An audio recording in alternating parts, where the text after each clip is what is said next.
City bitch, 10, 10, 10, 20s on your titty bitch. 100 deep, VIP, no guest list. TT raw, you don't know who you fucking with. Got my other bitch, fucking with my other bitch. Fucking all night, we ain't celibate. Say I'm too dope, I ain't selling it. Bar fresh than the motherfucking peppermint. The gold letterman's last king killing shit. Young money, yeah, we getting rich. Got your grandma on my dick. Friends, haters, cultivators, and anybody in between. Welcome to Podcasting is Forbidden in the Cloud Recesses, the only lesbian-hosted podcast about motoshi. Motoshi? That's what it's called. I'm Roy, and my I've Never Died t-shirt has people asking a lot of questions already answered by my shirt. And I'm Fallon, aka the no-finger discount. Down from the 4-finger discount. Lord. Down from the 5-finger discount. Which is probably the only thing Xue Yang is good at, other than killing. I did a big grimace, and then I remembered that this is an audio medium. I think you need to make, like, more of a pronounced noise when you grimace, like... See,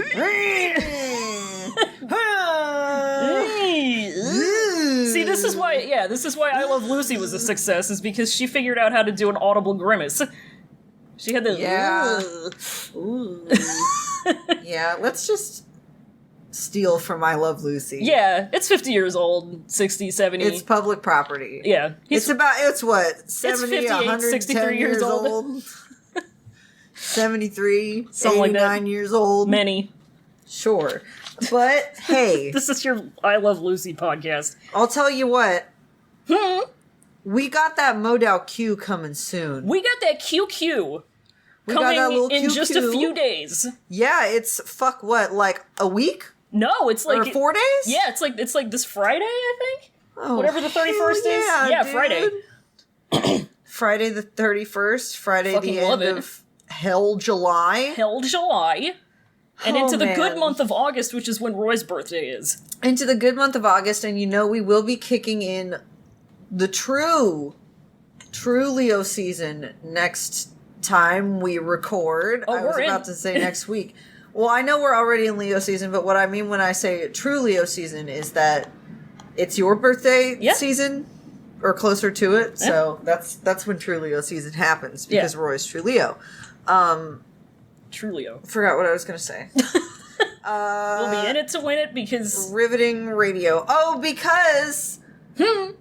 A treat for you next week in your birthday month. Oh? The fucking chapter we're going to be reading next week. Brother, it's great. It's really good. But anyway, this chapter was also very good. I remember it being very satisfying when I read the book the first time.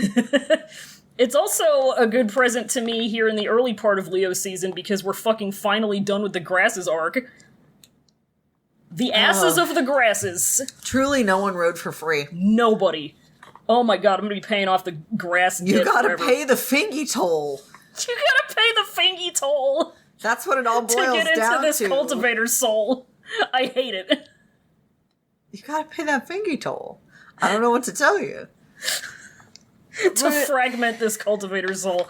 Yeah, but dude, we read part 10. Part fucking 10. 10 of Grasses today. Chapter 42. The final chapter, Love a Good Even Number. I'm a big fan of a good 10, even number. Even though it was 10 chapters of this shit, which I don't want to experience again after this. I'm good. Yeah. Next time I read through the novel, I will probably just be skipping this arc entirely. Not to be a bitch, but I sort of am one, so... This is not the... I've said it before, but this is not the arc to read in 2020. It's not! You know what? It's really not. I'm not a fan of it. I know there are other people whose horn it toots, but it does not toot mine. Mm-mm. My horn doth not toot for thee. No. And just because this is an audio medium, I just want to say, if you're hearing a lot of background noise, it's because it's raining ass outside. It's been raining ass on and on for the past couple of days. What happens in Virginia Beach, what I've noticed, is that, it rained. especially this year, for some reason, it's really nice all day. It gets super fucking hot. Yeah. Woo! It's been like 98 degrees. And then the humidity breaks later on in the day by just dumping. Dumb diddly-umping. That's what many are saying. It's dumb diddly-umping. And those eggplant parmesans we're about to have are going to be scrum-diddly-umptious. That's where I'm at today. Diddly. Do you have a diddly-darn-tootin' problem, sir? I don't. Let's get to chapter 4, Diddly 2. I want to hear what you have to say about this hordiddly-rific chapter. We're doing this. So, Not even horrific writing-wise. It's just more shit. Just more shit. Just more shit. So, Babe. Chapter 42, Grass is Part 10. We're here. So, we see that Lan Wangji has cut Xue Yang up a lot, and Wei Wuxian starts calling Xue Yang out. He's like, you got no business asking for Shuanghua back, it's not yours, fuck you, etc. Xue Yang again tries to insist that he wants Xiao Xingchen's soul back so he can make him into a zombie, but Wei Wuxian calls him out some more, and he's like, you killed the Chang clan while LARPing as Xiao Xingchen because you wanted revenge for him, but you were basically too much of a coward to kill yourself. Meanwhile, Lan Wangji is just slicing Xue Yang up and stabbing him a lot the entire time. So the fog around Yi City is still really heavy, and it's hard to see, but then everyone starts hearing that bamboo knocking noise again, and you know what the fuck it is. This time, Ah Ching's ghost is making the noises to guide Lan Wangji around to, direct him where to stab. Unfortunately, though, Xue Yang notices this, and he sends out a talisman which kills Ah Ching's ghost, basically, but immediately after that, Lan Wangji stabs Xue Yang clean through the chest. Wei Wuxian traps Ah Ching's soul in a spirit trapping pouch, or as much of it as he can get. Lan Wangji cuts one of Xue Yang's arms off. Xue Yang is still trying to square up, but he's lost too much blood, and Lan Wangji's about to chop his head off when suddenly a transportation talisman explodes into the place and then disappears, and when the dust settles, Xue Yang is gone. All of them except for his severed arm. Wei Wuxian and Lan Wangji surmise that Xue Yang's wounds were fatal and he would have been too weak to use a talisman, so somebody must have come and picked him up. That was his Uber came. And the somebody must have been the gravedigger they'd met earlier, he's gonna search Xue Yang's body for the Stygian Tyga amulet. And they're like, well, hope it was a shitty amulet. Lan Wangji hands Wei Wuxian a hand, which is the right arm of their corpse friend. Remember how there was a corpse friend in a bag that they have, and this is the entire reason they came here in the first place? Remember that huge plot point that we just forgot about for petty interpersonal murder drama? Yeah, remember the reason the plot is happening? No. They realize that Songlan is gone, but Wei Wuxian is like, he's fine. It took the brain poison nails out of him, so he whistles for Wenyang, and they start to leave, but then he notices another severed arm on the ground, and this one happens to be missing a fingy, and it's holding this ancient, old, nasty piece of crusty old candy, and so we know whose hand that is. We do. Makes a face. Wei Wuxian and Lan Wangji go to the coffee home. They go to the home. Shut up. They go to the coffin home and find the Starbucks where I live. What if they lived at a Starbucks? It's a coffee shop AU. Funny AU, except they're homeless and are covertly living in a Starbucks after hours. They're squatting in an abandoned Starbucks. An abandoned Starbucks? Yeah, they're crust punks. God, they are crust punks. That's what he wants out of their life later on. Basically. Just wandering around being crusty. Nasty. Wei Wuxian and Lan Wangji go to the coffin home and find Songlan being sad at Xiao Xingchen's body. Wei Wuxian introduces Songlan and Lan Wangji. He gives Songlan the spirit trapping pouches that have Ah Ching and Xiao Xingchen's souls in them, and he asks Songlan what is he gonna do now, and he communicates by writing on the ground, since he ain't got no tongue, that he's gonna burn Xiao Xingchen's body and take care of his soul and take Shuanghua and basically keep being a rogue cultivator, except he's dead now. Simple as that. You know. He says that he's gonna he's also going to tell Xiao Xingchen that he's sorry and it wasn't his fault because that's what he was going to tell him before Xue Yang had to go and happen. And he leaves. Bye. All the juniors come up and they start asking Wei Wuxian a bunch of questions, and he finally tells them what all he saw during empathy, and the boys all get sad. They decide to go burn some paper money and pray for Xiao Xingchen and Qing and do cool funeral stuff, so they go do it. Wei Wuxian is like, imagine thinking dead people actually receive paper money in the afterlife couldn't be me, and Jingyi is like, well, how would you know? And it's not like you ever died, and Wei Wuxian is like, damn, maybe I didn't get any paper money while I was dead because nobody burned any for me. That would fucking suck. And so he asks Lan Wangji if he burnt any for him, and Lan Wangji doesn't answer. He just does guilty boy face. The boys get into a little spat with a villager who comes up and doesn't want them burning funeral shit in his yard. And the boys are like, but we saw a hunter here earlier. And the villager's like, we ain't got no hunters. What the fuck? So, too long didn't read. The boys were led here on purpose by somebody in disguise, but they don't know why. The whole gang goes back to the actual city, and they kind of set up in an inn. The grown-ups get one room, and the juniors get some others. Wei Wuxian and Lan Wangji sit down in the room, and Wei Wuxian tells Lan Wangji not to have the Lan sect handle all of the cleanup from this, since it's a pretty big deal, and he doesn't want the other... It'd be a bad idea for all the other sects to start thinking, oh, Gusulan's gonna take care of it, anytime some shit like this happens. We get a bit about politics. Politics is back, baby. Yeah, just a little whiff of it. Just a little whiff. We get a bit about how Jin Guangyao has, set up all these lookout towers all over the place so that the remote areas like this don't have to just sit and suffer when spooky shit happens, because the big powerful sects always either can't or don't want to come out that way, and rogue cultivators don't usually come around that way either. So that's a good thing. And Wei Wuxian is basically like, you gotta take advantage of that, and then they get food, and Wei Wuxian decides he wants to get turned, and that's how you fucking end this arc. That's how you get turned up on ignoring your own feelings. Yeah. I mean, dude, if I had just been through all of this shit that happened in this arc, I would want to drink, and I can't drink. Absolutely. I would want to go on a fucking bender. Give me a big old Kahlua, please. Woo, good lord. I would say Some to them, mess. Yeah, I would say to them, give me a large Kahlua and cream. A large Kahlua. I want to forget, cream. Yeah. And then I would feel okay for about 20 minutes, and then I would get sad, because that's how drunk me is. Yeah, a little depressy. We can't all be funny comedy drunks like Lan Wangji is. Oh my god, he's such a good, funny comedy drunk. He's a very good, funny comedy drunk, but that's for next chapter. So I'm a big fan of this chapter opening with Xue Yang just getting his shit tore up. I really fucking like it. He gets his shit tore up physically and verbally. Yeah. Because Wei Ying goes off. Oh yeah. Wei Ying says to him, do you know no shame? When Wei Wuxian calls you out for having no shame, you know you fucked up. You want some shit. Oh my god. Oh my god. So Xue Yang is he's trying to be a little bitch back at him, basically. But he's just first of all, he gets his little chesty slashed. Yeah. And that's the first thing that happens to him. And also he's just getting bested with very little effort by Lan Wangji. Oh yeah.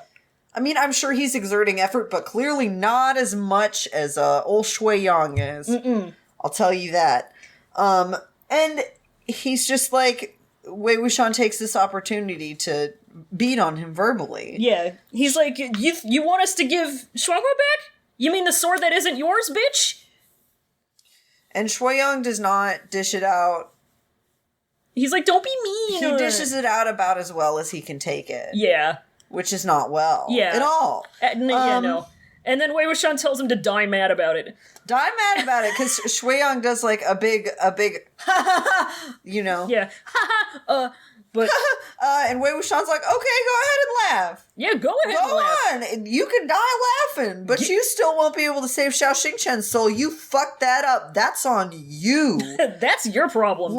Oh my god. And then he's like, you really just want to bring him back to play games with him? And Xue Yang's like, I'm not playing games with him. And first of all, who who does he think he's fooling with this shit? Certainly not the former Yeeling patriarch. He knows who the fuck he's dealing with. I know he knows better than this. So why would he use this tired-ass excuse or why would he use this excuse if he wasn't just desperate? Because he's a little bitch. He can't think of anything better. And Wei Wuxian just, like, keeps owning the shit out of him. Yeah, he, literally trolls him. Like, he's like, well, I'm trying to make him mad. He, like, goes ahead and purposely tries to make him mad. And he's doing it because when he gets mad, he gets loud, and that'll alert Lan Wangji to, like, you know, better be able to aim. It's like a foghorn. Yeah. You know, literally. Yeah. And fucking another thing that just, like, made me irritated was like, I don't want to play games with him. And then he goes on to explain that he literally wanted to play a long-form torture campaign on him. This bitch! Like, I wasn't going to play games. What the fuck do you call that? Huh? It was revenge. No, it was you toying with your prey before you finally killed it. So, creepy before you finally killed it and then toyed with it some more in the afterlife. I don't want to toy with him, I just want to toy with him. None of your business, stupid, and so ugly. Oh my god. And so Wei Wuxian just keeps baiting him. He's like, oh yeah, really? You hate him that much? You know, then why didn't you have that same energy with Chongping? Yeah, why'd you go ahead and, like, dress up as him and kill him the way that Xiao Chen would kill people? And the way that you killed him? Like, what's up with that? Is it because, like, maybe you're playing a role? Could you be experiencing an emotion, perhaps? I think you might be getting coaxed into a snafu here. Could you have perhaps coaxed yourself into a snafu? I think he coaxed himself into a snafu. He's like, no, he just basically goes over, like, the whole thing. So, okay, so you didn't just kill him, okay? You used that crazy Lingchi shit where you turn him into a little human toothpick. He destroys him with facts and logic. He destroys him with facts and logic. Secondly, okay, and let's just say, just for the sake of argument here. Just for the sake of argument. There we go, that's a little more I wish I could do a Jordan accurate. Peterson Kermit voice. You know, I think that eating meat, solely eating meat, is the genius's way. I have put years of research and effort into this. I don't know if that was accurate at all.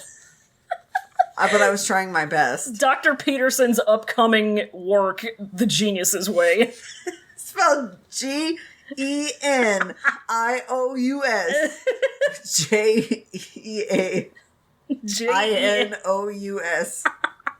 The Genius. Spelled Jean. The Gene's Genius. That's my new show on TLC. Where I interview people and tell them what jeans would look best on them. I wear a suit. I wear a tuxedo made entirely out of denim. I wear a jeans tuxedo.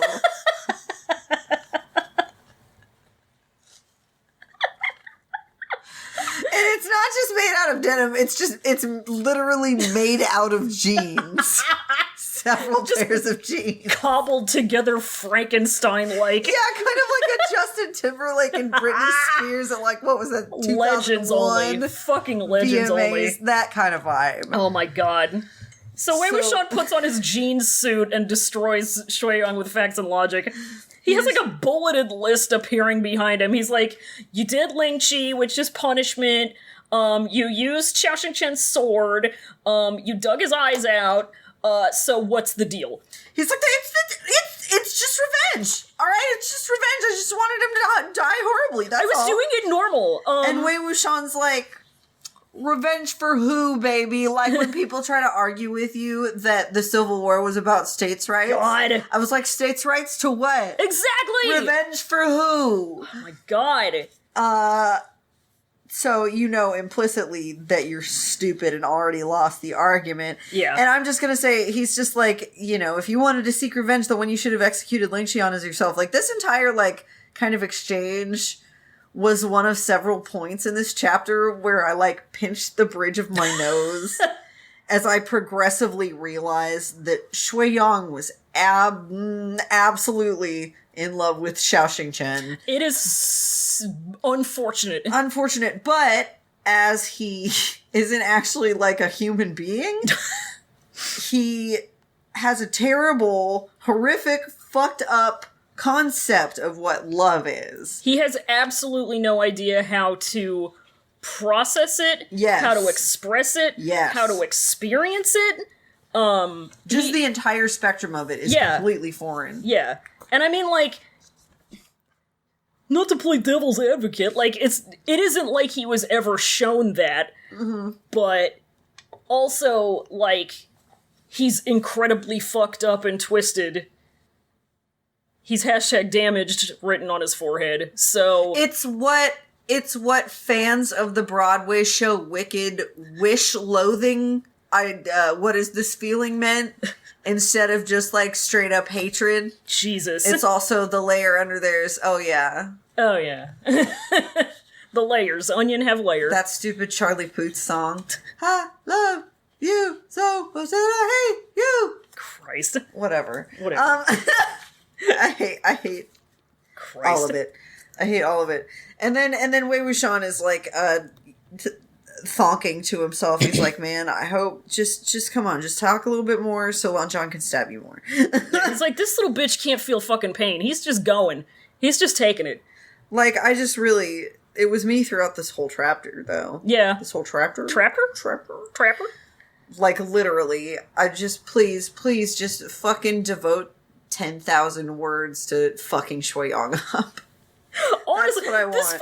Not to torture porn it or anything, but God. This is some fucking Austin Powers why won't you die shit. Like, the funny comedy joke. It's fucking Wei Ying says if only he talks a bit more, Lan John stabs him a few more times. I'm sure he won't be able to jump around anymore after his arms and legs are chopped off. Monty Python Black Knight ass. Just a torso is what he wants him to be. Ideally. He's a... God. He would. Xue Yang gets all his limbs chopped off and he'd be like, it's a flesh wound. Yeah, he's like, I can still taunt you with this mouth. You know what this mouth do. God. I can still kill you with words, so like, miss me with that. Surprise, I'm hiding poison gas in my tooth. God. Remember the truth! Stop it.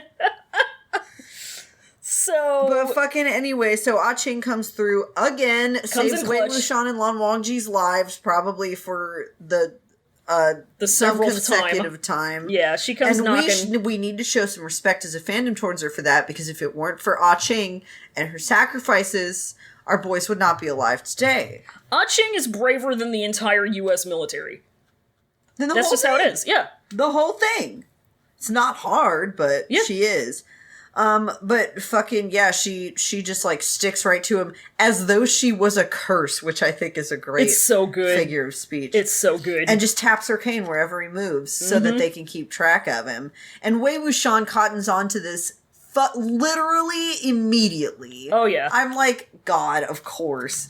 Because he's just a genius. He's a genius. He's so intelligent. He's got the intelligence. And he's like, he immediately lets Lan Wangji know, he's like, follow the taps! Yep. Get them taps on. Follow them taps. And Xue Yang unfortunately catches onto it as well because he's like, oh, I see what's up. It's a little blind. And he pulls out a little talisman and demolishes her soul, which fucking sucks. Yeah, but hey. Before that. He gets kebabbed. He does get kebabbed. He gets skewered a little bit. There's more goring. Mm-hmm. Just how many times has this bitch had just a sword rammed clean through him? He probably has a callus just like through him now, so it doesn't even affect it. Yeah. Oh. He's like, no, this is my belly button ring. What the fuck do you want? God, this is my new body mod. I really hope it takes off. I'm trying to go for like a different look. Look, it's an internal corset piercing. Anyway, that's the grossest thing I've ever thought of. I don't like it. But fucking, yeah, so he gets stabbed through, and then, you know, he he kind of deals with quote-unquote Aching and throws a talisman at her and just completely destroys her for good, unfortunately. And then he gets kebabbed. And then he gets, he did actually, he got kebabbed. Oh, wait. Oh, my God. You're right. Yeah. I didn't realize. He paused to throw that talisman shit, and that was when Lan Wangji shot his shot. Yeah. Lan Wangji said, goodbye, bitch. He said, goodbye, bitch. And then, And so Xue Yang runs away. Or, well, he kind of, he tries to, and he's like, Hacking but he's up kind blood. of, he's kind of like, sort of at the point where I think he's probably realizing, oh shit, like, he's just kind of getting desperate, because at this point he knows it's not looking good. Yeah, he launches forward and he's like, "Give me it!" And Lan Wangji's like, "No, I'm gonna give you one less arm instead," and he does that. Yeah. So there's just arm, and. So Wei Wuxian is watching and he's like, wow, okay, that's crazy. And the fog around him gets stained with the red. Yeah. And got that blood stink. He's but he's honestly not really focused on that. Woo, sorry. He just wants to find whatever pieces of Aching's soul that he can. Yeah, so that's he what can he's try and focused on. preserve it. That's what he's focused on. And then, I mean, he's kind of peripherally focused on Xue Yang. And then we get one line that says, the next attack would cut off Xue Yang's head. Yeah, Lan Wangji's about to do some execution. He's about to do some execution-style shit, and I haven't prayed in a long time, but I did know not to break that streak on this one. Because we can't ever have nice things. We can't. Don't get that. Anybody who thought Xue Yang was actually going to die in this chapter probably still believes in God, and, bless you for that, but...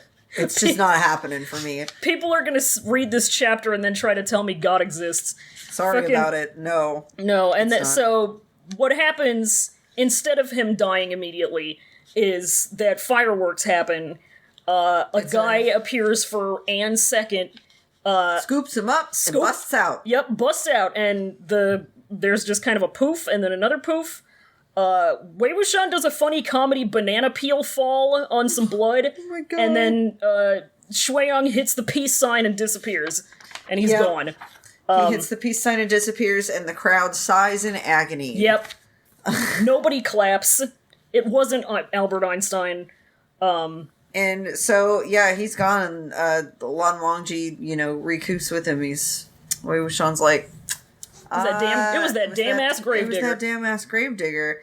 And it's talking about Xue Yang's most vital organ had been injured by Bichen, and he lost an arm. Judging from the amount of blood loss, he'd die for sure.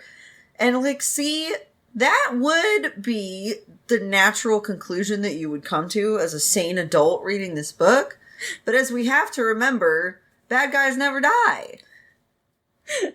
Well, and you gotta just keep that in mind. That's not a spoiler. You just gotta keep it in mind. I mean... To provide a spoiler, we don't ever see him again in the text explicitly. Not explicitly. Chronologically. Yeah. But yeah, they're like, he's gonna die. I'm not worried about it. And I remember being really mad, that we don't get to see his on-screen death. Because it is frustrating because it's like, God damn it, he was such a little bitch. I want to see him fucking bite it. But also, but at the same time, I can also see it being like, fuck this guy. His corpse is, gonna just be searched and probably thrown in the garbage somewhere.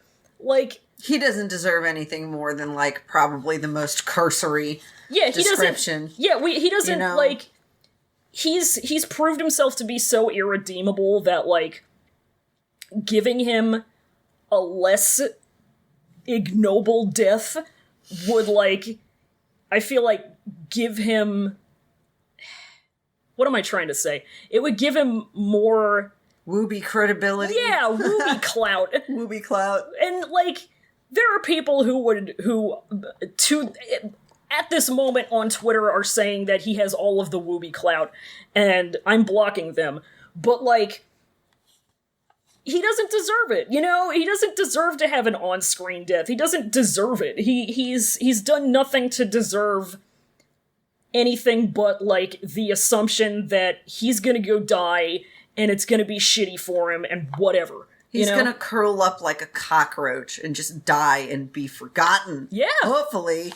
That's all that's gonna happen, and that's what he's earned. But anyway, now that he we're had done, to go and be like that. Now that we're finished dealing with him in the text chronologically, Lan Wangji can finally bring up the fact that there is an overarching plot. Yeah, remember that? So he comes up, he gives him that severed hand. And Wei Wuxian gets so excited.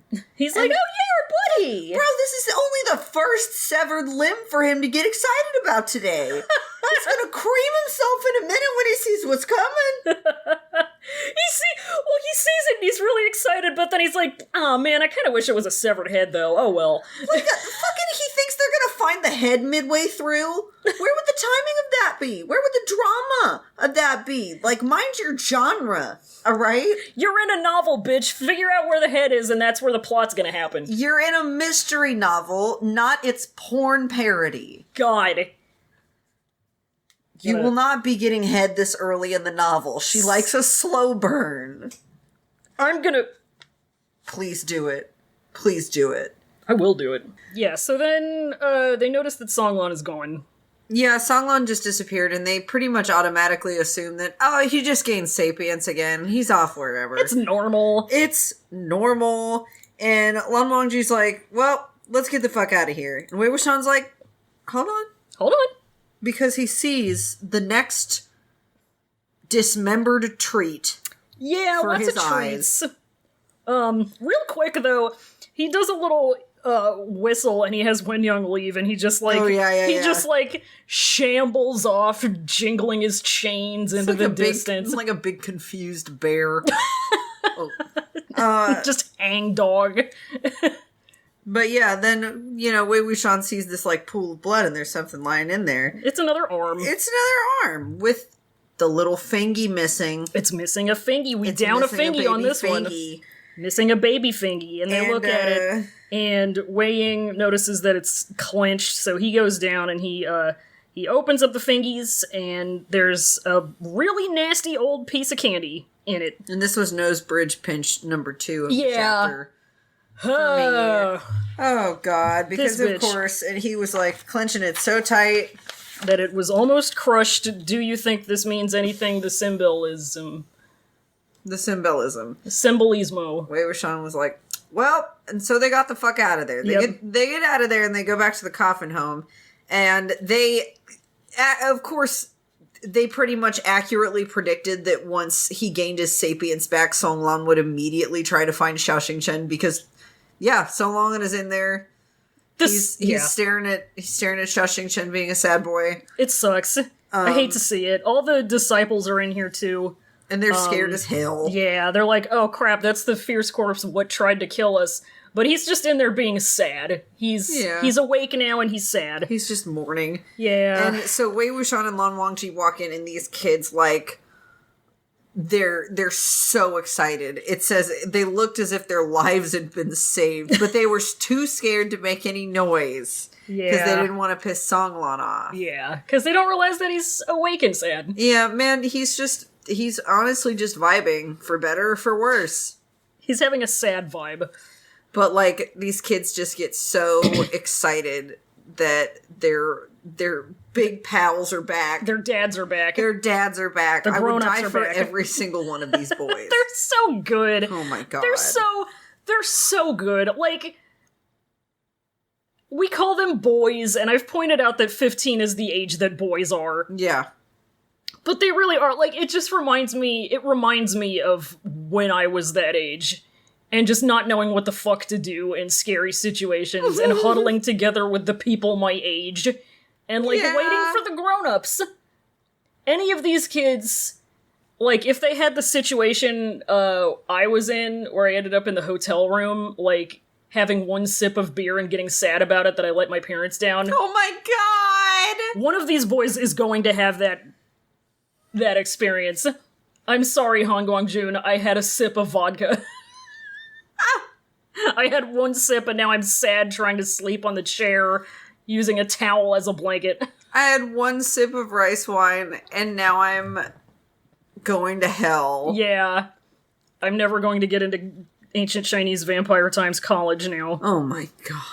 But, wow, you poor thing. So they walk in, Lan Wangji and Wei Wuxian walk in, and Lan Wangji, like, lifts up the hem of his robes very daintily and goes in. Yeah, he's a graceful boy. He's a graceful boy. And then Song Lan turns around and he has, his eyes are normal again, but they're actually Xiao Chen's eyes, if you remember. Yeah. And they're very sad. They're extremely, extremely sad.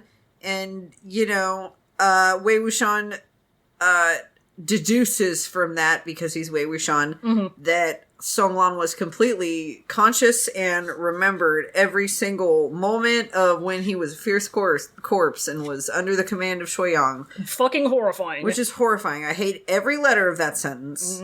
Literally a waking fucking nightmare. Fucking hate it. And so Wei Wuxian's like, yeah, honestly trying to talk about it is just gonna rub salt in the wound. Yes. So we're not gonna do that. He's like, here, I got some friends for you, though. Yeah, I got some pals in bags. I got pals in bags. I got come pals pick 'em in up. pouches. Pals in pouches. Come Pouch pick pals. them up. DM me for offers.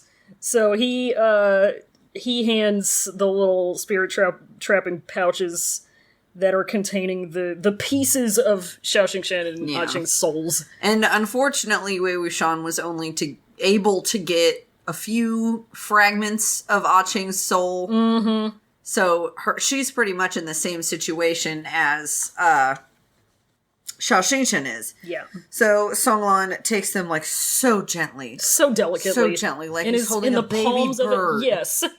And I'm crying about it. In the palms of his hands. And he's like, yeah, because he's like scared to jostle them yeah, too much. He doesn't want to break them permanently. Yeah. And Wei Wuxian's like, all right, what are you gonna get up to after this, man? He says, I'm gonna get back on my bullshit. He's gonna incinerate Xiao Chen's corpse, cause his soul ain't coming back to it, fuck it. He's gonna take care of that little soul.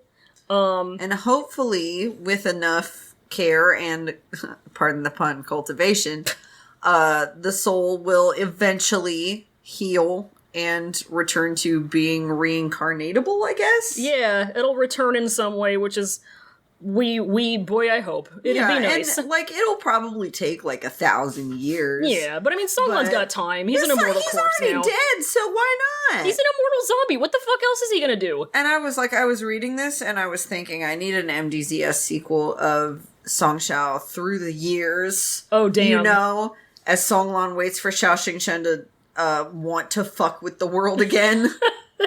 Like, you good, buddy? Just How's like it going? growing with the times. Yeah. Just like maybe trying to do some inquiry if he can. He's just, it's 2020. On the soul bag. On the soul bag. It's 2020. He's, you know, trying to learn how to use some AirPods. Trying to get this soul to come back. Just trying to make it work. He's an immortal corpse. He's been around for a while. He's seen a lot of shit. He's figuring out how to deactivate his Facebook currently. Because it stresses him out. Yeah, he's not really friends with anybody on there anyway. He's lost touch. He's afraid he doesn't want to associate with Weibo. Yeah, he's not on there. He just doesn't want to be on social media. And Yeah. that's his big struggle. He's ghosting. Yeah, and then, you know, he sees a little jostle in the bag, or what the fuck ever happens when the soul is ripe and ready for reincarnation. He's in his studio apartment. Oh my god. He has a roommate. With his hoarded, inflated, like, billions of dollars, probably. Yeah. And he, like, still lives in a studio apartment because His fucking asceticism. Futurama millions. Oh my god, yes. And he's like, no, I'm just doing me. Because he's a devout and noble cultivator. He's not going to spend a whole bunch of money on, you know, like setting up real estate or anything. No. He's just going to move on at some point anyway. He's a zombie. Yeah, like, really. He has no use for any of it, honestly. He could sleep in the middle of the street. He doesn't need to house and feed himself. No. He literally has nothing to live for because he's not alive. Yeah. He has something to continue to physically exist for. Yeah. I mean, that's basically it, you know? Do you think you'd get a job? I want to see a zombie part-timer at the Starbucks. He's been alive for like 1,300 years. He works at the Sears. He's their best employee because he's the only employee because he just stays there. He doesn't need to sleep. He just works at the Sears. Oh my god. That's appropriate because isn't Sears out of business? Yeah. Zombo business. Zombo business. Zombo business. It's a dead business. Dead business. Fucking Jesus. He works at the local 7-Eleven. He's working at the 7-Eleven just to have the experience of working a part-time, regular-ass job. Yeah, he likes these newfangled part-time jobs. He likes to look modern age. He likes to look at the hot dogs while they spin on the little rack. He's just confused that people, like, get money for this and don't have to, like, go out and collect their own resources to make this shit. Yeah, I mean, he's seen like, the rise of... So, alright, it comes in a box, and it's frozen, and I just put it on the thing and I get paid for it. Okay, so let me get this straight. So, you take this frozen log of meat, stop me if I'm wrong, and you kind of, you moisten it a little bit, right? Like, you run it under the thing where the water just comes out, and you, like, turn a knob thing, and water comes out. The faucet Songlan. The faucet. Right. It's just a thing, you turn it, and just water that is safe for you to drink comes out. And you run the frozen meat log under it for, like, a second, and then you put it into a safe, and then you close the door, and you I don't want to call them buttons because they're flat, but you hit those in a sequence, and then you hit another thing, and then it spins inside. And when it's done doing that, it makes a noise, and I don't like to hear it. And then you pull it out, and it's completely hot the whole way through, usually. Yeah, it's cooked. Okay. Now, back in my day... Now, you see, because I'm just trying to get you to understand my viewpoint, right? Because I'm older than I look. When I was... social security number is 1. He's a zombie. His social security number is -15.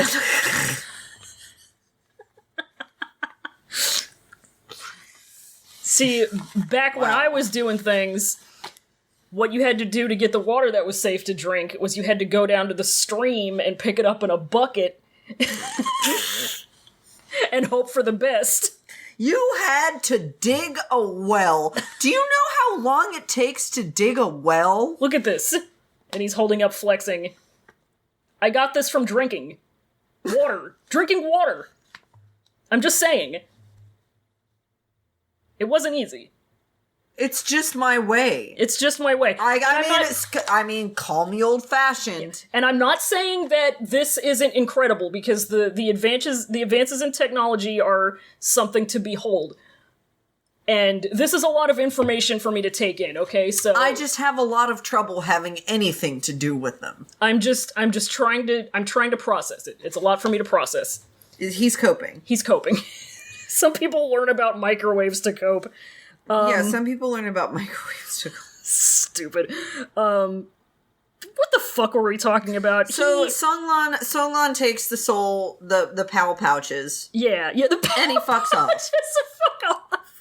Yeah, he fucks off. He says, he basically says that he's gonna just kind of keep on doing the shit that he was doing before, you know? And when Xiao Chen ultimately, arises once again, he's going to apologize immediately because he's Songlan. Yep. He's going to say, I'm sorry, I was trying to remove it, but then Xue Yang happened. Yeah, Xue Yang did happen is the thing. He had to fucking go and happen, but yeah, then he leaves. He gets out of there. He just gets on up out. And he's got his 2 little friends in his bags. And Lan Xue starts writing his own fanfiction. He's like, wow, I hope they get to meet each other again.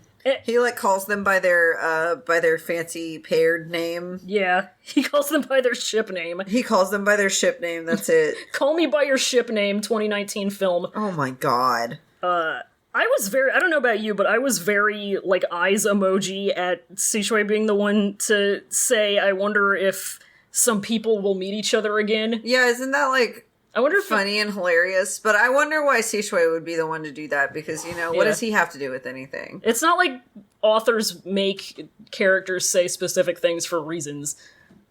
I don't believe it. No, that doesn't happen. So, I don't believe it. No, so, Wei Wuxian looks at the road and he's like, oh, that's where they found the bad man of Xue Yang. Don't like that. And don't like that. And suddenly Lan Wangji comes in with it. He fucking comes in. He's like, tell me everything. Spill me the damn tea already. He's got 20 questions. And like the kids, the rest of the disciples follow in pretty much immediately after with just like a million questions. And I'm just imagining this is them huddled around Wei Wuxian just peeping at him like hungry chicks. Just bouncing up and down, asking all of these questions. Hey, what happened to the Ghost General? What is this? Where is he still in your city? What's going on with the Ghost General? What's going on with that little ghost? Why was that Xue Yang? Why was he pretending to be Xiaoyu? What's going on? And Wei Wuxian whips out the ultimate strategy. He's like, now this is going to be a downer. Hate to say it, but he finally gives him the story. And completely ignores all of the 50 questions that they asked about why the Ghost General was there. And because Wei Wuxian knows well the attention span of a teenage boy. It's not very long. It's not very long. And by the time he's done with the story, all of the kids are too busy being depressed to remember that the Ghost General was there at all. Wei Wuxian sits these boys down and gives 25 boys depression. Jin Liang especially is mad as fuck. He is mad as hell. He's like, hold that piece of shit. I am so hot right now. I am heated. Oh my god, you shouldn't have just killed him. That was too easy. I gotta say, when he's right, he's right. When he's right is the thing. Like him and his uncle. When they're right, they're right. Like, that's my problem with it. I'm sorry about it, but I'm not sorry. We also get a little, finally, Jin Liang says, if Fairy were here, I would have made her chomp him to death. There it is. Fairy become girl. Fairy become girl. Maybe she's like many sea creatures where she just kind of... she's sequential. She's whatever she wants to be. Yeah, she's fluid. She's fluid. It's fine. It's like many humans are fluid as well. Yeah. Not just sea creatures. Not just, intelligent dogs. Yeah, so, Who's has a... Ouyang Shishen has a, Who's it's? Yeah. Has a meltdown over how sad Ah-Cheng's story was. Which mood? Yeah. And this is the only man that respects her. Yeah, fuck. Jingyi is, like, wailing. He is losing it. He's having a really bad time. But, like, nobody's yelling at him for it because the rest of them are in the same boat. Yeah. It's like they'll allow his clownery just this once. Because tonight, they all wear the nose. Tonight we all wear the nose. They have the nose on. We all wear clown nose. He's like, you know... He's so good boy, baby boy. He's like, let's go pray for him. Let's go have a cool funeral. And they just like, they basically don't know the first thing about this shit. So they like squat in front of somebody's house and build this like baby oven out of like random like loose bricks and shit. They make an easy bake oven and have an impromptu funeral in some rando's yard. Yeah, Jesus Christ. And Wei Wuxian's like, he turns to Lan Wangji, he's like, you don't like these your kids? This you? Come get your people. These your kids, come get your people. Come on. And Lan Wangji's like, you do it. Oh, you can do it. Yeah. Wei Wuxian's like, okay, word. their whole interaction is just so cute. It's so good. It's like two parents literally like quarreling over who's gonna punish the children for being bad. and Wei Wuxian's like, I'm just curious. JW. I'm just curious. So y'all say that you were from prominent sects, but why didn't your prominent sect leader parents teach you that you can't burn paper money for dead people? Obviously, dead people don't receive the paper money. It's a scam. So who raised you? Really? Genius. And you're in somebody's backyard. Come on, man. You're playing some games. Come on, Eisenstein. Tell me how this really works. And Jingy, like, the disrespect that Jingy shows him. He's like, get the fuck out of here, man. Come on. Get out of here. Get out of here. Like you died. Get like you would know. Like, we're busy. Come on. And, like, how would you know? How would you know? Yeah. And then another kid is like, yeah, how would you know? And Wei Ying is like, come to think of it. And, like, the fucking Jingy does another one. Yeah, ooh, ow, says, ooh, no, ow, yeah, this one hurts.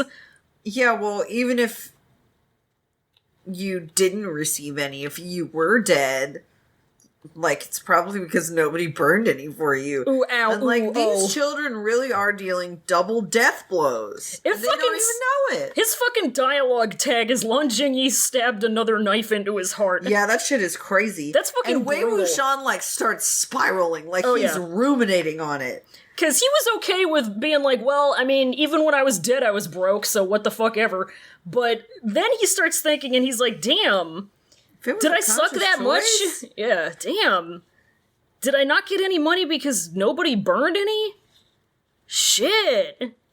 Damn, I got depression. And so he turns to Lan Wangji, and he's like, you burnt some paper money for me, right? You had to have.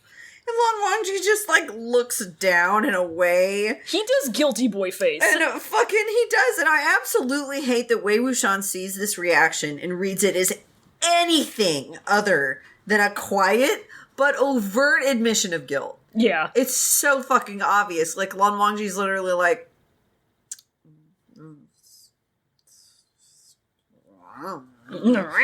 He just says nothing. Yep. Which he does. And, like, these children are tactless, so a villager comes up and he's like, why the fuck are you burning paper money in my yard? This guy comes up and literally says, you kids, get off my lawn. I mean, he is kind of a good reason to now. They're, like, making a ruckus. They're doing basically. Arson on his lawn. They're doing good-natured arson. Yeah. Never thought I would say that combination of words. Good-natured arson. Actually, good-natured arson is burning down your local police precinct. That's true. I didn't say that. You didn't hear me say that. Just a suggestion. Not even a suggestion, just a fact. Yeah, just a not thought. even a suggestion. It's just a fact. It's just a thought. Just a passing. Throwing it out there, burning down your local police precincts. Just like a passing, thought experiment. It's nothing. Just a thought experiment. I'm just trying to, trying to define the borders of what good-natured arson would be. It's friendly, good-natured arson. Good-natured. I think some more good-natured arson would be calling my band that. Yeah, Good-Natured Arson is a great band name. Anyway, continuing on. Yeah, so the kids are like, or Sishui's like, is this your house? This is your house? And this guy's like, what do you think? Look at this house is falling apart at the fucking seams. Look at me. Of course it's my house. He fucking says, my family's been here for 3 generations. How can it possibly be anything but my house? Sticks folk is the same everywhere. Sticks folks is the same everywhere. I've been living here since before you was born, boy. God. Where are you going, city boy? And Jin Leong gets pretty offended because he's being rude, and he's like, how dare you? And Wei Wuxian, like, gives him a punitive noogie, basically. Yeah. He just, like, crushes his head down like you do with a little sibling to tacitly get him to shut the fuck up. And Lan Sishui's like, hey, yeah, I totally get it. Sorry, didn't mean to offend you. We're just I mean, we saw this other guy the last time we were here, and, like, he was pretty cool. So, I don't know, we were just a little confused on it. We just assumed. And the villager's like, what the fuck do you mean? Like, what are you talking about? And he's like, there's nobody else here. It's just me living in this shitty house. This is literally Melvin's Crap Shack. It is Melvin's Crap Shack. This is Melvin of Crap Shack fame. And the dude's like, okay, y'all, why would there be another hunter? And Lunchy, he's like, the fuck there was! You gotta believe me! And so they, like, insist, they describe the guy to him, and they're like, he pointed us to E-City, I don't see what the problem is. And the guy's like, that's some old bullshit. Nobody is gonna point you over there. If they wanted to point you there, they're trying to kill you. He says, hunter? More like killer. And, so he, like, insists that what they saw was a ghost. This fucking guy, I kind of feel for this guy, because first he comes home from doing God knows what, and there's this group of teens doing good-natured arson on his lawn, and then he finds out from the children doing good-natured arson on his lawn that somebody else had been in there just doing whatever, just letting people assume willy-nilly that this is his house. Wow. There's some dude fucking incognito squatting on his lawn. Jesus. This guy is the reason this man went on to invent, like, beware of dog signs and barbed wire. Oh my god. This man invented the concept of putting a truck that you never drive in your front lawn and then letting the grass grow around it. A truck with a transmission problem that would cost you like $2,400 to fix, and you just don't ever have that money on you, so It's into the there. front yard it goes. Yep, it's rusty. Beats walking. Beats walking. That's fucking it. So then, Jingy tries to, like, insist. I swear we saw somebody, and the guy's just leaving. And Wei Wuxian's like, come on, y'all got scammed. Like, just think about it for 1 second. He's like, I've been saying there wasn't an actual hunter. It was somebody in disguise. And Jin Liang's like, well, fucking, was it the same person who has been leading us the entire time? And I hate to be reminded of the cat mutilation thing. That happens. He reminds us of that. And Wei Wuxian's like, yeah, probably. Probably. And Shishui's like, but, like, why do you try so hard? Why do you want us to go to Yi City? Like, why would he... And I think this is definitely the only time this has happened in the plot, right? Where the children have been corralled into a dangerous situation and it's only Lan Wangji and Wei Wuxian who could possibly get them out. That hasn't happened before, right? That's not like a pattern, is it? Couldn't be. Weird. Yeah, it's just weird that it's, like, happening and somebody is pointing it out. Yeah, what a crazy isolated incident. Yeah, and it's weird that, like, nobody knows, who it is or why they're doing it. But anyway, Wei Ying is like, well, who cares for now? Go call your dads and get some help. So we can fix all this. And, and just be glad you didn't die because we were here. And they're, like, scared enough that they're like, okay. They're kind of cowed into, going along with it. And then they go back into the town. They get back into civilization. They reunite with their beloved pets. Yeah, Wei Wuxian gets to see Lil Apple. And he's very happy about And Lil Apple is not very happy about it. Lil Apple is very tsundere. Though Lil Apple does protect Wei Wuxian from the evil, horrible dog. Mm-hmm. Little fat dog fairy. Little fat dog fairy. They have a standoff with each other, and I'm like, if Lil Apple weren't a real bitch, she wouldn't be doing that right now. She's a real one. She's a real day one. Literally day one. And then Lan Wangji is like, Dindins, leash him up. It's Dindin time. So, leash him up. It's Dindin time. It's Dindin time. So they dragging Wei Wuxian, who was almost glued to his back, he walked toward the sidewalk. Because he's scared. He's scared of dogs. And Sishui's like, yeah, the juniors and the seniors, we should probably be on different floors. And Wei Wuxian's like, yeah, you totally should. You don't know what goes on the adult floor. You don't want to see us fucking. So, And I hate this motherfucker. I really do. He's so stupid. I can't stand him. Chen Liang's like, gross. That's disgusting. So anyway, they are finally alone with each other, and Wei Wuxian is immediately like, hey, you should divide your labor a little bit. Yeah. He's like, can you quit doing everything, please, for once? Hiring yourself, please? And Lan Wangji's like, maybe. I'll think about it. Like, please just take the Kami's advice on this one, Lan Wangji. Honestly. Like, it worked out really well on the burial mounds. Just, like, equally dividing the work. Yeah. Turns out that it's easier for everybody. Yeah, equal distribution of labor. And Wei Wuxian's like, yeah, I mean, you really have to, because people are going to start taking advantage of you, man, if they haven't already. Mm-hmm. That's how capitalism happens, bitch. That's how capitalism is, bitch. Like, Yi City is too fucked up for all of this. You're going to need some serious help. Yep, and we're not gonna let that happen. There's too many little boys afoot. And we get a nice little segue into explaining what the lookout watchtowers are. Yeah, because politics is back, baby. Politics is back, baby. And Yi City doesn't really have many lookout towers around it, which is why all of this shit went on for so goddamn long. Have we talked about the lookout towers before?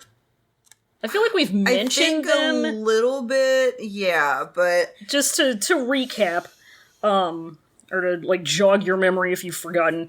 The lookout tower, basically this section is saying like why and how they came to be.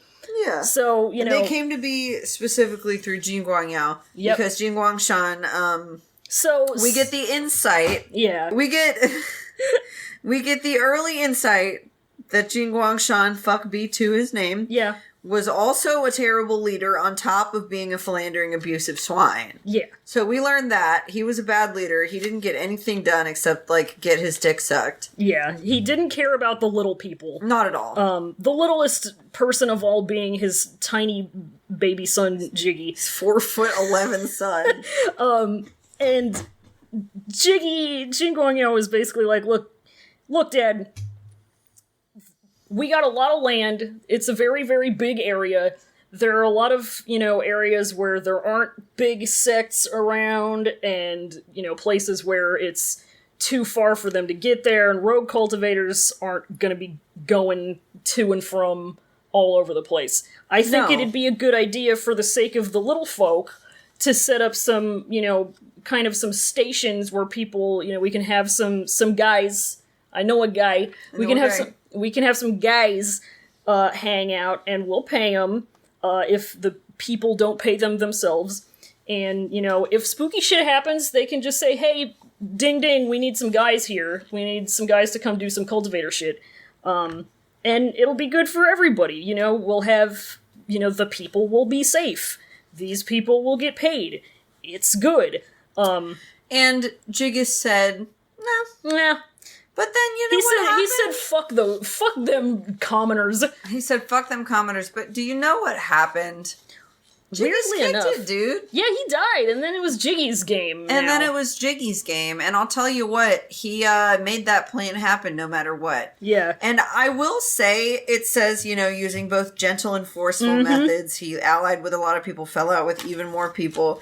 Fucking nevertheless, he persisted, Hillary ass. Oh my god, nevertheless, he persisted, and he built 1,200 of those lookout towers. And you know what? I will say it, he did that. He did do that. And I'm going to be honest. I agree with his approach because a lot of people were not supportive of this. Mm-hmm, and he went for it anyway. He said, I'm going to do what I have to do. If I got to fall out with people, then I got to fall out with people. A lot of people didn't want to waste their precious resources to make sure that everyone in the entire country would be safe. Mm-hmm. And they may or may not have paid the price for that. And I think that's pretty admirable in this day and age. Yeah, unfortunately, I do, under these circumstances, gotta hand it to Jiggy. I do.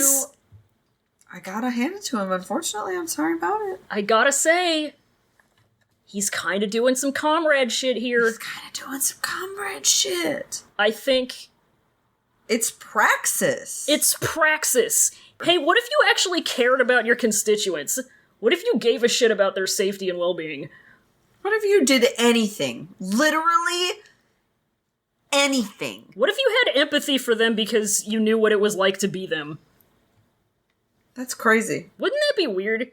So anyway, people basically, the main thing that he came up against was, like, people being like, oh, he's doing it for money reasons or whatever, he's doing it to do this or that, but, we will learn that they have their own reasons for not liking him and not wanting to work with him. Oh, yeah. And, so Wei Wuxian basically learned all of this secondhand through Lan Wangji, like, giving him the tea, because it all happened after he died. Yeah, he's got a lot of time to catch up on. Oh, yeah. So, he, And they got 1,200 of these... There's 3,000 now. Well, he's trying to get it to, oh, yeah. 3,000. Rumors had it. Yeah. I said, fucking build them, dude! I don't see what the problem is. I really don't.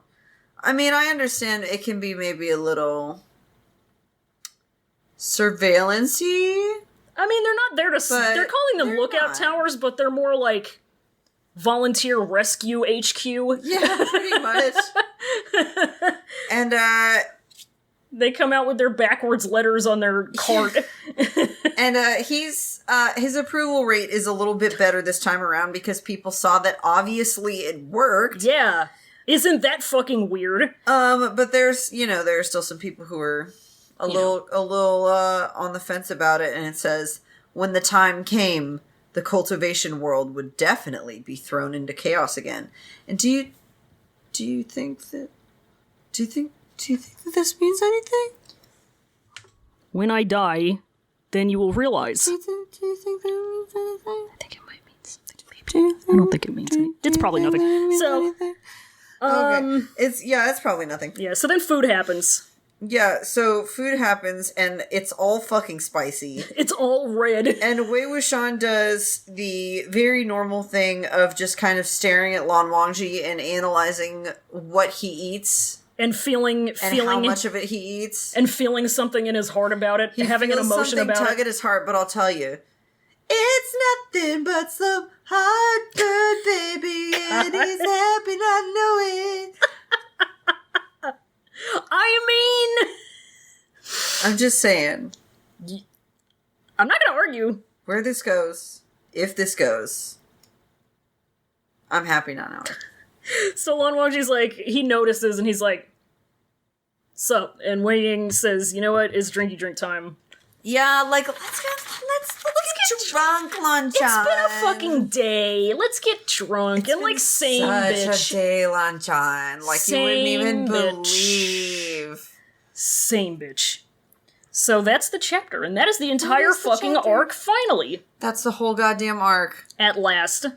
So next week, we're going to be reading chapters 43 and 44. Yes. Which are parts 1 and 2 of the very short Allure arc. Allure. And that'll be good. It'll be good to me. So, do you want to do some Google Translate Essence Collection? It's time to do some Google Translate Essence Collection. We love it. So this week, I wanted to do something special to wave goodbye to our Yi City friends, as Songlan takes them down the road in his fancy little baggies. Yeah. In his Ziploc bags. The pouches. The pal pouches. I found something... We'll get there. So the first two are kind of normal. Okay. All of these are from the same thing. Oh, great. A triple treat. Triple treat. So these are all from Chinese. It's from kind of a collection of fic ideas, I guess. This person had, like, I guess put them on Lofter and then wanted to put them on AO3, so they did. Oh, great. Yeah, sure, why not? I mean, chase your bliss. Chase your bliss. It was one of those things where it's like, I'm never gonna actually write these, but these are pretty detailed notes, so have them, I guess. See, that's what happens whenever I take notes or do a fucking, or try to do an outline for a story. It just turns into the fucking story, and I feel like I wasted my time. So I don't do outlines, because I'm extremely chaotic. Lord. So... but anyway, okay. Yeah, so the first two are kind of, typical fare. Right. I have 3 of them, though, so let's just go to our first one. Okay.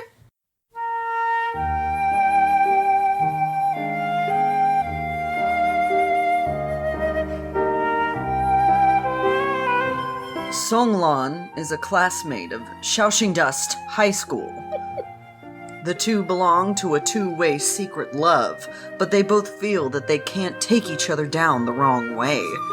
They hope that each other's life is complete, marrying a wife and having children, so no one is willing to break the window paper. I don't want to break the window paper. I don't know about you. I don't want to break the window paper. I think that's like...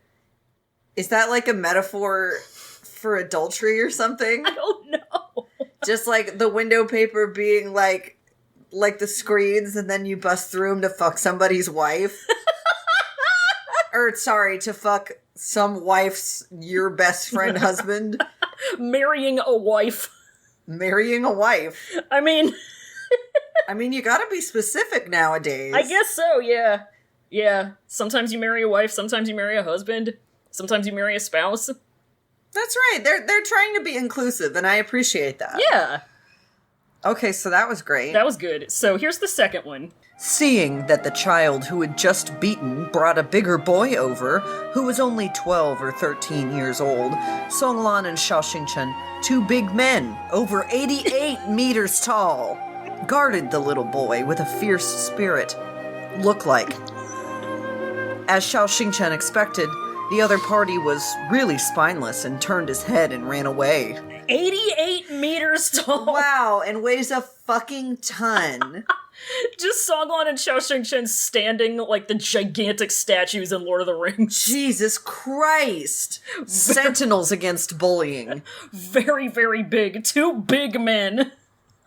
Two big men. Over 88 meters tall. Y'all, that's very tall. I mean, I would get really spineless and turn my head and run away if you two came across big men over 88 meters tall came up. Just gigantic mutant freak men with magical powers. Jesus. I don't know my units. I gotta see how tall that is in feet, because I'm 88 meters. Yeah, do a little foot measurement, you fucking freak. Listen.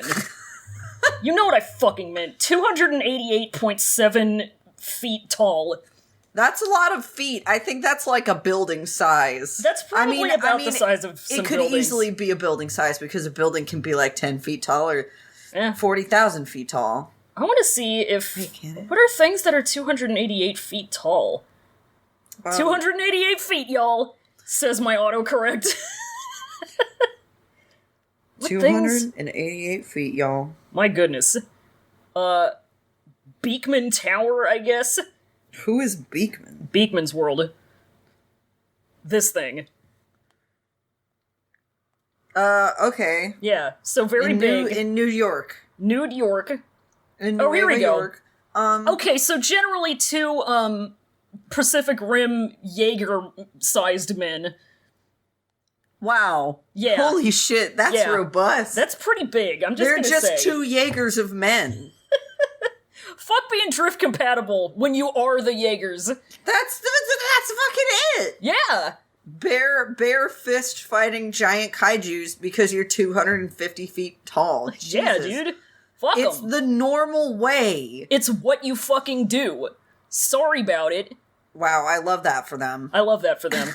That's Anyway, the real happy ending. Let's explore the next hot take here. Okay, so this next one is a little different. This is a bit of a treat. Oh, okay. So, this is actually pretty different from what we usually do with this entire segment. Right. Because usually what we do is we look at these and we have a giggle about Google Translate not knowing what to do with language. Sure. This one actually translated this really pretty well, all things considered. Okay. But the idea inside of it pulled my ass off and slapped me in the face with it. Why? Okay, so this had 4 chapters in it, which were just sections of stuff. And the last one was kind of like a Dr. Todd Grande psychoanalysis of Xue Yang. Oh my god.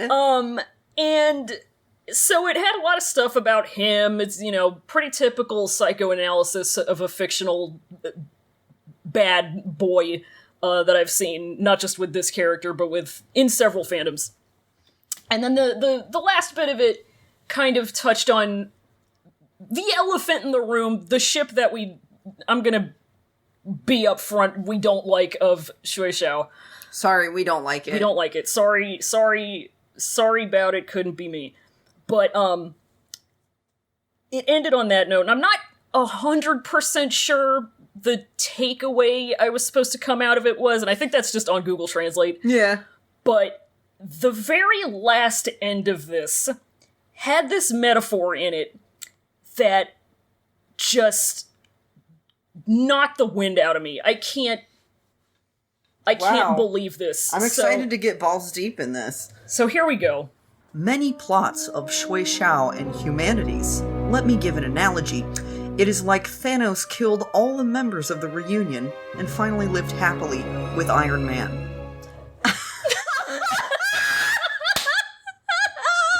Oh my god!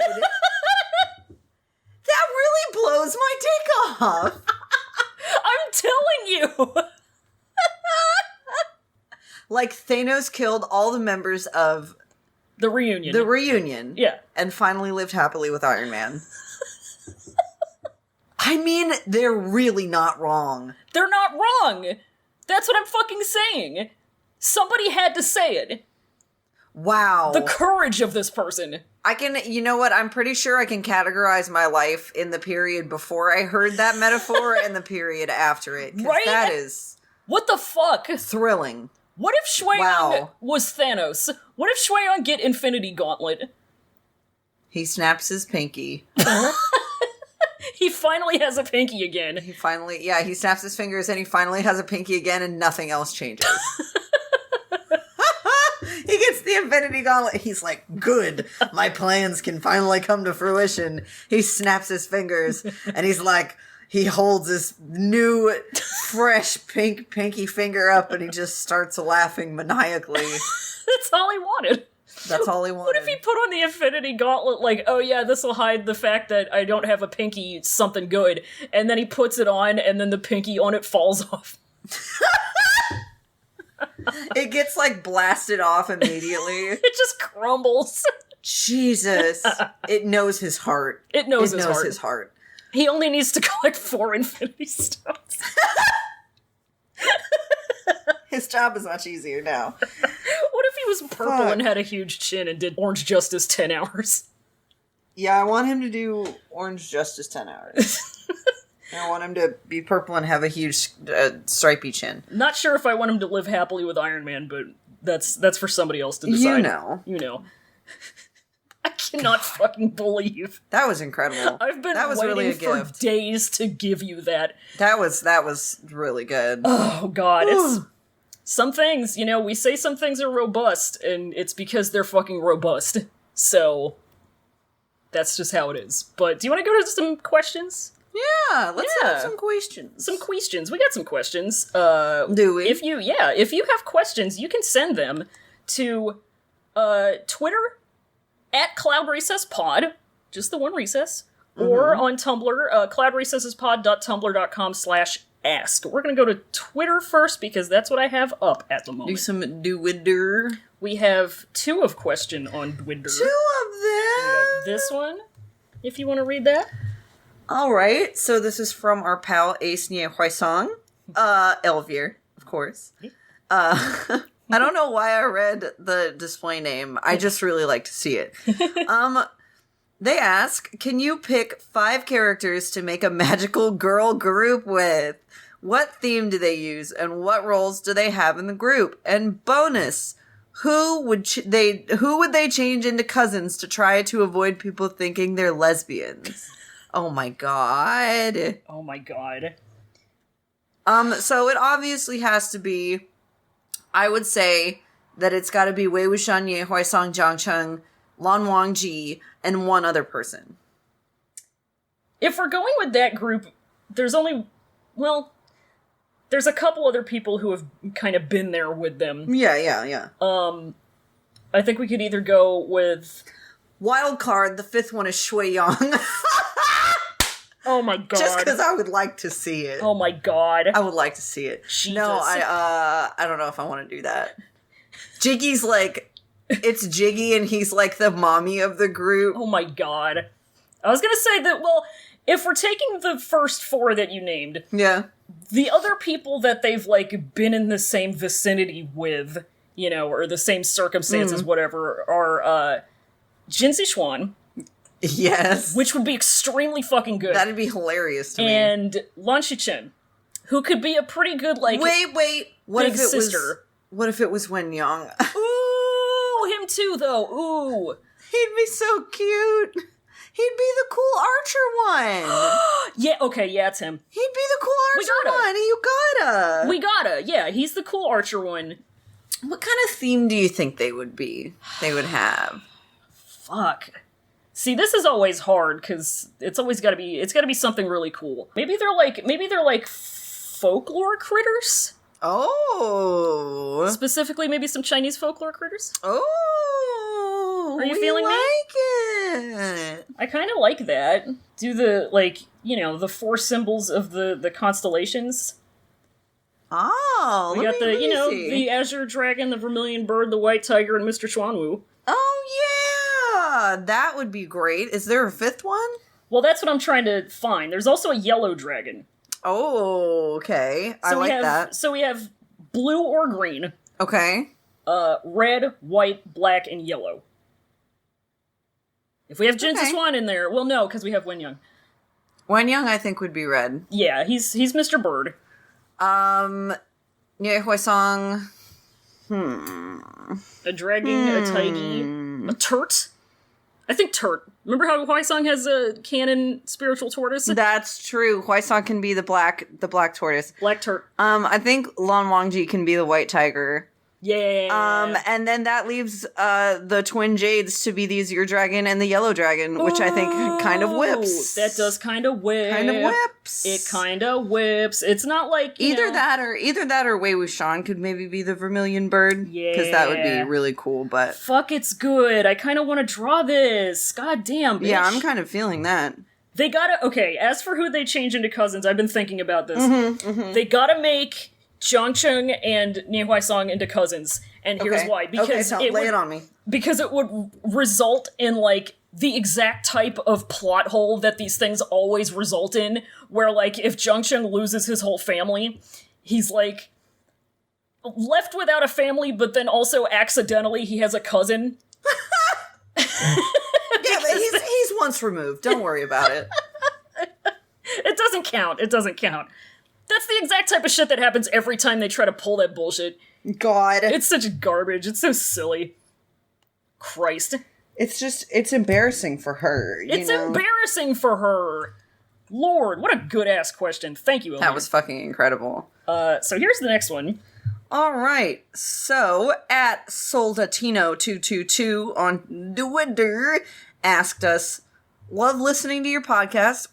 Thank you very much. Thanks. If the characters were painting a room, who would do what, and do you think that anything would get done? No matter what group we're talking about, no, nothing would get done. No. If we're talking about the same group, I think Lan Wangji and Wen Yang would take it upon themselves to tape up the corners and stuff and make sure that it's all clean and nice. And they would also end up being the only ones who actually did any work, aside from Zhangcheng, who had like a burst of passive-aggressive energy halfway through and painted like a wall and a half by himself. He didn't let anybody help him. And Wei Wuxian and Ye Huaisong would decide halfway through that it'd be an amazing idea that, hey, let's let this paint dry and then let's, do a Bob Ross tutorial on it. Actually, don't paint that last wall. We're gonna do a Bob Ross tutorial on it. And they spend 5 hours on this fucking project and it ends up looking like shit. Ye Huaisong gets lazy halfway through it, and Wei Wuxian, after Ye Huaisong's yeah, I just kind of want to take a break. My arm hurts. And then, they end up completely forgetting about it, and it's this horrible, muddy color. Because neither of them have actually painted on walls before, so they just wasted 5 hours, and they're like, hey, can you just paint over this? This is a bad idea. Here's an alternate idea. They get so if we have Wen Yang there, right? Mm-hmm. Wei Wuxian can easily tell him, hey, can you paint this room? And he would say, yes, of course. And he would just do it. He would also come away from it, I think, covered in paint. Messy. Yeah, but I don't think Wei Wuxian would do that to him. But it's a possibility. He would at least, Wen Yang would offer. Oh, yeah. Do you want me to paint this entire room all by myself? I can do it. I got nothing else to do. It's good. But also I feel like Huaisong walks in and is like, you know what? I mean, I'm the artist here. how about you guys do this? You can lay down the base coat, and then I'll go in and I'll do, like, some cool details after it dries. I can do that all by myself, and it'll look really, really cool. And everyone's like, yeah, you're the artist. Yeah, I'm here for it.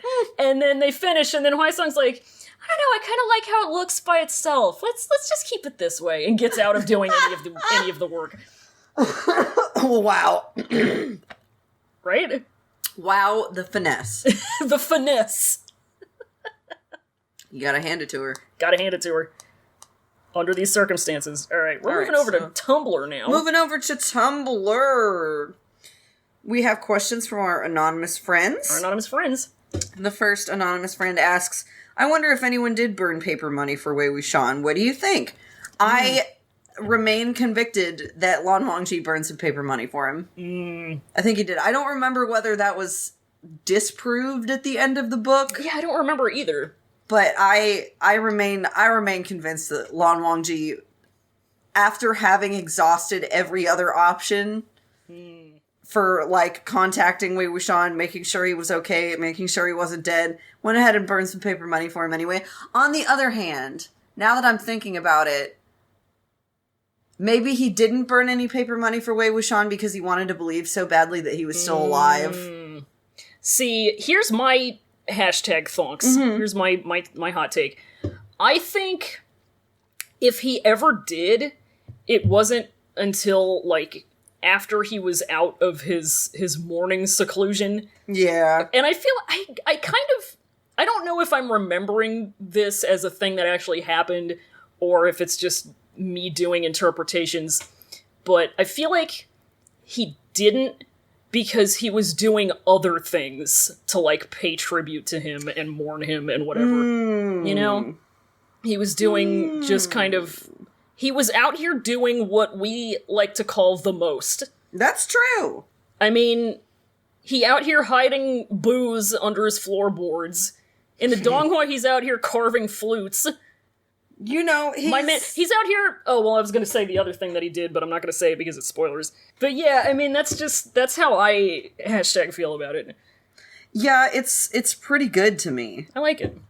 Got one more? We like it. And we do have one more, and sorry, is... I was a little distracted doing some preliminary brushing up for this question. Because this is another targeted Fallon question. This is my brand!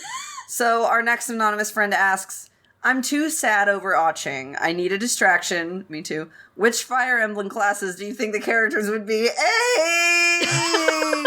Boy, let me tell you. Okay, so I think that we should probably just stick with, like, the advanced, master, and special classes, because that'll narrow it down a lot. The advanced fast hands masterclass.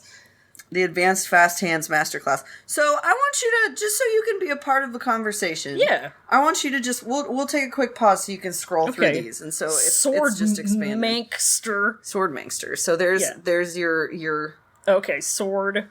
I don't know what the levels mean. The level means, so you're teaching them, right? Yeah. And your level starts out at D. Uh-huh. And then it goes up the to more C, you B, train, A. So is it, like, analogous to, like, your combo and, you know, all that type of ranks in Love Live, because that's all I need to know. Yeah. Yeah, okay, good. Then I understand. Fortress Knight. It's like, it's just training up a skill. My favorite. Yeah, we like it. Darkened Bishop. Are we or are we not going with the special classes? I don't remember. Special classes, yeah. Special, Master, and Advanced, I think, will be good. Valkyrie. The Trickster costume, Yuri is a trickster. God. And it's a great class, but the costume is so fucking goofy. Oh my god. Those poofy-ass jester pants Christ. and stupid shoes. Good lord. Okay.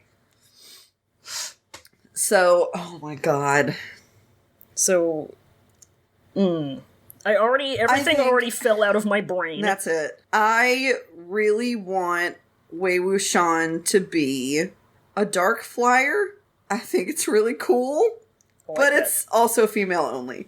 Fuck gender specific jobs. Shit. Wenching, stupid. On that note, Wenching would be a Valkyrie. I like that. Is there, like, a healer class though?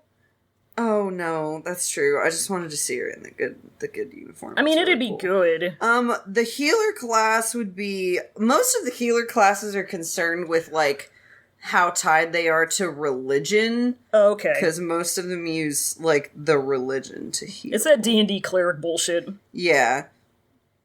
So, I'm taking a peek. Hold on. Out here peeking. Yeah, because unfortunately, the most effective support classes are, like, Bishop. Bishop. And Dark Bishop, which is pretty fucking cool. Twisted Bishop. Twisted Bishop. And it's the Twisted Bishop is male only, so that's fun. Twisted Bishop. Fuck, man. I think I'm just looking at all of this. There's a lot. Jesus. I want Wei Wuxian to be a trickster, actually. I hate the costume. I hate that getup. It is so goofy. I think it is such a fucking shame Doing and them an dirty. abuse of their power to make Yuri a trickster. A twerk? I mean, they did. Listen to me. To make Yuri a trickster, which is objectively a really good class, but to make him a twinkster. Why do I keep saying it like A twinkster. A twinkster? Is he not? He is. Yuri the Clerk is a twinkster. Yuri the Clerk is I can't say it right. Trickster. Just call him a twinkster, right? That's what his name is. That costume is fucking awful. They did him really, really dirty. But I do think Wei Wuxian would be a good trickster or a warlock. I do like a warlock. I can't say no to a warlock. Warlock ever. rules. You know how I am. I'm right fuck warlock. Yeah, warlock rules. But I will say I would say that a step up from the warlock would be the trickster, because I will tell you the warlock uses reason and faith skills, and the trickster also uses reason and faith skills, but they get to use a sword. Cool sword. Cool sword. Cool sword boy. I mean, Wei Yang has to throw his sword out, though, is the thing. He stops using it. Yeah. That's true. Maybe he starts out as a trickster and then just turns into a whatever the other one was that I said. Warlock. Warlock would be very cool. I like it. God, I love the Wyvern Lord class. I want Zhang Chung to be a Wyvern Lord. Ooh. I think that'd be that'd be cool as fuck. I kind of get Mortal Savant vibes from Lan Wangji. Which would be cool, Sword and Reason. But I think maybe he would be better as, like, perhaps a faith-based class. Maybe a Holy Knight. Yeah. Lance, Faith, and Riding. Yeah, could see that. It's pretty good. And they can use, obviously, they can use magic. Yeah.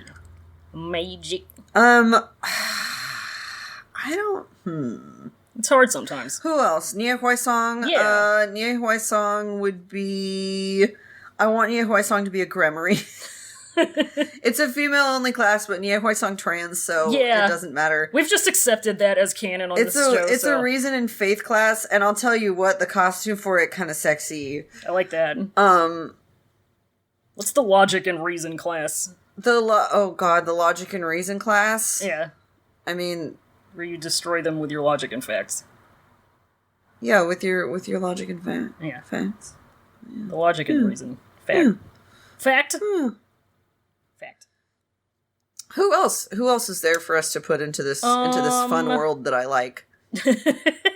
I mean, we've been going for a while on it, but geez, I mean, there's this. No, you know what? I think we've covered the important people. Yeah, we've covered Jiggy. What would Jiggy be? Oh Christ! Oh, let Jiggy. me see. Jiggy. I think Jiggy would be a Dark Bishop. Is that spoilers? At this point, probably not. Either that or a trickster. Because they have the thief qualification, so you have to be a thief first, and then you get to be a trickster. But I don't necessarily think he's a chief. Chief? Fuck. I don't necessarily think he's a thief. He is a chief cultivator. Yeah, thief cultivator. The thief cultivator. That's fucking it. Yeah, but other than that, Jesus, I think that's pretty. I think we covered the important boys. I like it. Yeah, we like it. We like it. It's good. Thank you for the questions. Those are some good ones. Thank you so much for those little brain ticklers. Yeah, I like that. Big fan of Maguka questions. Love a good Maguka. Oh yeah. Let's clean up the house a little bit. Just sweep it. Yeah, sweep it. Sweep it. Do some swiffing. Yeah, we have a Patreon. We do have a Patreon. Yeah, if you go to patreon.com/podrecesses, you're gonna get some treats. You're gonna get some treats in exchange for giving us $1 worth of treats at least. $1 a month. You can be a disciple of the show and get access to all of our Patreon exclusive bonus content, which we need to get back to producing. Yes, we do. Plus a special role in our Discord. It's been a rough few months. Sorry, It's been a rough. This is a bad year. For $5 a month worth of treats, you can be a sec leader of the show and get all that plus a more special role in our Discord channel and a little thank you shout out on the show. Who doesn't like a little thank you shout out? We love a thank you shout out. A thank you. You also, at the start of every month, you can get a little doodle from one of us. Yeah. And for $10 a month, you can be chief cultivator of the whole-ass Pod Recesses world. And you'll get all of that and an even more special role in our Discord, and you can listen in when we record our episodes, and that includes our bonus content episodes. Yeah. And as a recent development, any and all contributions you make to our Patreon will be donated in part to a new charity every month. Yeah. It's fun and good to me. Big fans of it. Not sure which ones we've decided on for this month. We were talking about... Rosehip Medics was one of them. Yep, the Rosehip Medics. We're still whittling it down, I think. Yeah, I think Tidewater Solidarity Collective was one of them. Yeah, the Tidewater Solidarity Collective, which is a local organization around here that helps link up people with folks in prison who are doing really important... what's the word? They're doing work. Really important work from within and without the prisons. Yeah. And so let's get into some shout-outs. Because we got some sec leaders to shout out. We're doing some shout-outs. We're doing some shout-outs. Thank you to Sarah M. Woo! Thank you to Lenny W. Thank you to Carrie. Thank you to Lena. Thank you to Rachel W. Thank you to Audrey F. And thank you once again to LVA, new sec leader of the show. New sec leader of the show! What the fuck is up? I feel like they were the one who was having the struggles with like international PayPal stuff, right? Probably. I'm sorry, man. Correctly. I'm so excited that you're here with the fam. Fuck yes. Thank you and welcome. Yeah. And thank you to our $10 chief cultivators of the show, Scout and Colin. We love you as always. Absolutely. Fuck Y'all yes. are incredible. Fuck yes. Thank you to Noisepace.xyz for being our podcast network. Thank you, Sec Leader Matt. Thank you, Sec Leader Matt. Thank you, Noisepace. Check out the Noisepace podcasts. There's a lot of them. There's a lot of them. There's some new ones. There's ones that Roy is on. Yeah, there's Henry Kissinger's Pokemon Going to Die, which I'm going to be on very soon. That's right. Haven't been on in a minute. There's Fear Baiting. There's the Wonder Years. There's Jurgen It. There's City Girls Make Do. There's the Tuning Fork. The Tuning Fork. There's a lot of them. Check them out. There's Hamsteak. It's got which just for recently everybody. updated. Yeah. We love it. That's our friend Alex. Yeah, Alex of Leaf Crunch. Alex of the Leaf Crunch. Alex who does crunch leaves. Does crunch leaves. We do know this. She crunches leaves and she pods casts. Yeah. What it's more can good. you ask for? But anyway, Get you a lady who can do both. Yeah, there's a little something for everybody on Absolutely. oldnoisespace.xyz, and I hope you check it out. We like it. Once again, I'm Roy. I'm on Twitter at SemperFunny and also at Yeeling Hypebeast if all you want to see is the Modow stuff. And I'm Fallon. I'm on Twitter at America's Burden.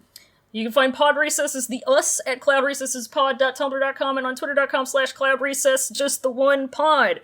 We're on all podcast apps and websites. Like, rate, comment, subscribe, the good shit. Intergage. Intergage! Chief Intergage Officer. That's right, you all are the Chief Intergage officers. We don't have real CEOs in this establishment. Why would we need one when we can be a Chief Intergage Officer? We all run this company equally as Chief Intergage officers. We have a big, fat, orange responsibility to all of you to keep the content. I hate that so much. Nathan Mosry chugged my chode challenge. He's passionate about the Garf. You can also join our Discord if you're 18 or older. The link is in the description, as always.